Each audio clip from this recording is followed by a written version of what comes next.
Olá, boa noite a todos, que a paz de nosso Senhor Jesus Cristo esteja abençoando o nosso lar nesta noite, abençoando a casa de cada um, aonde nós estaremos entrando de alguma forma, agradecendo desde já a honra do convite que nos foi feito pela irmã Silmara, que nossa casa receba também o abraço de vocês e transmitimos a vocês o nosso abraço. Obrigado a todos os companheiros do Grupo Espírita Luz e Verdade. Então, nós vamos aqui, nosso tema escolhido para a noite de hoje, que é o trecho do Evangelho segundo o Espiritismo, capítulo 27, Pedi e obtereis. E os itens que nós estudaremos são os 16 a 18, preces inteligíveis. Vamos à leitura aqui do item, para depois nós concluirmos, com a nossa participação, que nós esperamos que possa contribuir com o entendimento que é óbvio que cada um já tenha no seu raciocínio e no seu coração. Vamos lá. Preces inteligíveis, item 16. Se não entendo o que significam as palavras, eu serei bárbaro para aquele com quem falo, e aquele que me fala será para mim bárbaro. Se oro numa língua que não entendo, meu coração ora, mas minha inteligência está sem fruto. Se não louvais a Deus, senão de coração, como um homem entre aqueles que não entende senão a sua própria língua, responderá amém ao final da vossa ação de graças, uma vez que ele não entende o que dizeis. Não é que vossa ação não seja boa, mas os outros dela não estão edificados. São Paulo, primeira epístola aos Coríntios, capítulo 14, versículos de 14, 16 e 17. E aí, para a gente não tomar muito tempo, vamos passar a leitura do item 17. A prece não tem valor senão pelo pensamento ao qual se liga. Ora, é impossível ligar um pensamento ao que não se compreende, porque o que não se compreende não toca o coração. Para a imensa maioria, as preces numa língua incompreendida não são senão conjunto de palavras que nada dizem ao espírito. Para que a prece toque, é preciso que cada palavra revele uma ideia, e se não é compreendida, não pode revelar nenhuma ideia. Repetem-na como uma simples fórmula, que tem mais ou menos virtude, segundo o número de vezes que é repetida.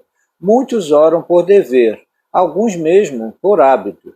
Por isso se creem quites quando disseram uma prece um número determinado de vezes, nesta ou naquela ordem. Deus lê no fundo dos corações, vê o pensamento e a sinceridade, e é rebaixá-lo, crê-lo, mais sensível à forma do que ao fundo. Isso aqui ele se reporta no capítulo 28, número 2, onde já é a parte da coletânea das preces espíritas. Bom, meus amigos, então o nosso tempo é relativamente pequeno. O nosso entendimento vai na seguinte direção. Será que Deus não entenderia a prece de alguém que não consegue falar, articular palavras, por exemplo? Uma pessoa que tem a deficiência na fala, ela tem o pensamento, ela tem a intenção. Mas o que nós estamos procurando entender aqui é aquela prece que se faz quando mais de uma pessoa está ouvindo, quando uma pessoa está ouvindo. A própria leitura, se ela não tiver a pontuação correta, ela se torna ininteligível, né? Como é que você vai entender quando eu leio uma frase se eu não parar no tempo certo em cada ponto, em cada vírgula, em cada parágrafo, não tiver essas sequências dessas regras? Então fica ruim da pessoa entender o interlocutor. Mas o que então é necessário numa prece?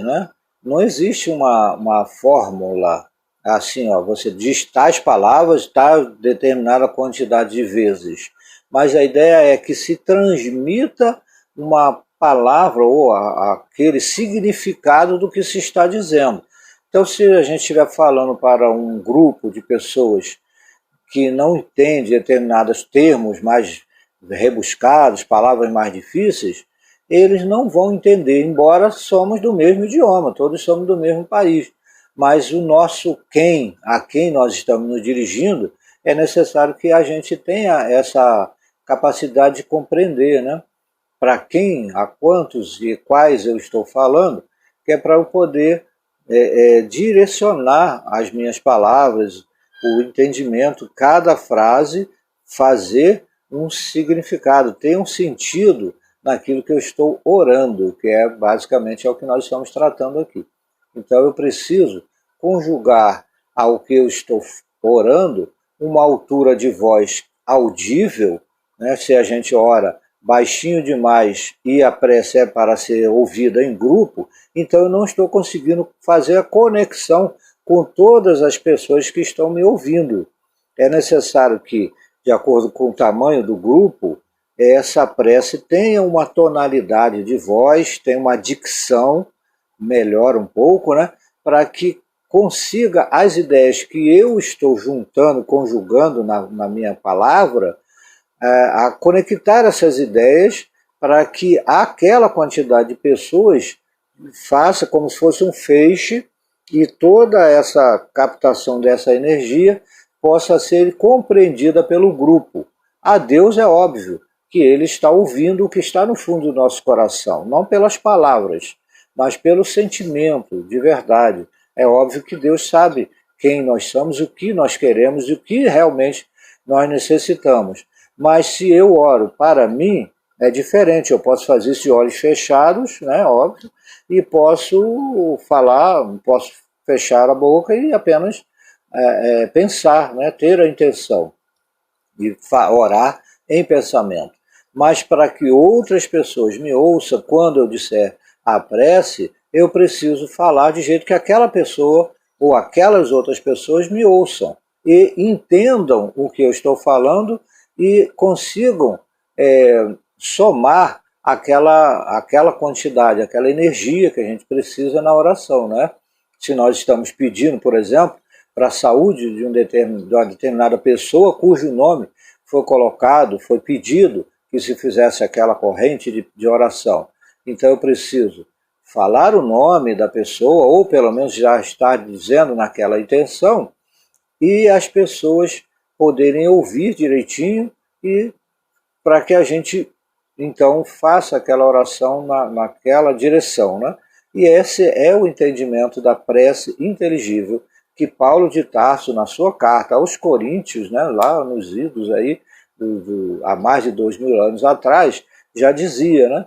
Porque é óbvio que a gente compreende que na nossa história nós tivemos um tempo em que a missa, né, é o que nós entendíamos, era falada numa outra língua, né, e nem era dita de frente, né?